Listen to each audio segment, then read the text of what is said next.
Poslední dobou se zjistilo, že 9měsíční miminko má opravdu husté tělesné ochlupení, což je vlastně babiččina chyba. Všechny maminky by měly své tchyně důrazně varovat, ať tenhle šampon v žádném případě nepoužívají jako sprchový gel. Na internetu kolují zvěsti, že přes noc vám naroste 1000 vlasů. Je to opravdu pravda? Nebo je to jen reklama na nějakou lahvičku?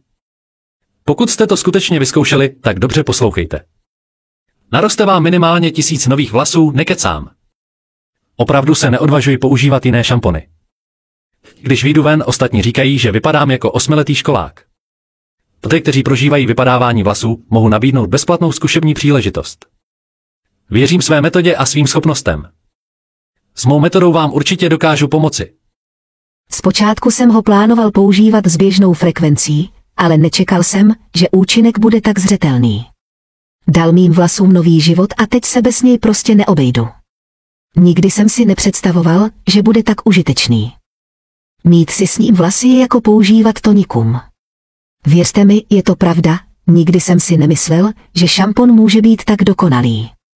Říkám vám, pokud máte na temeni hlavy řídké vlasy, ustupující linii vlasů nebo vysoké čelo, použijte tento šampon. Pokud trpíte jen mírným vypadáváním vlasů, stačí si je mít každé 2 dny. Pokud je vypadávání vlasů vážnější, mějte si je každý den. Tento šampon je důvěryhodná značka s dlouholetou tradicí, obsahuje rostlinné extrakty jako je desno mnohokvěté, heschovu, ženšen a další rostlinné esence. Pokud vás trápí vypadávání vlasů, proč ho neskusit? Při pravidelném používání našeho šamponu určitě uvidíte výsledky. Teď klikněte na odkaz a navštivte stránku, kde vám ukážu, jak účinně bojovat proti vypadávání vlasů.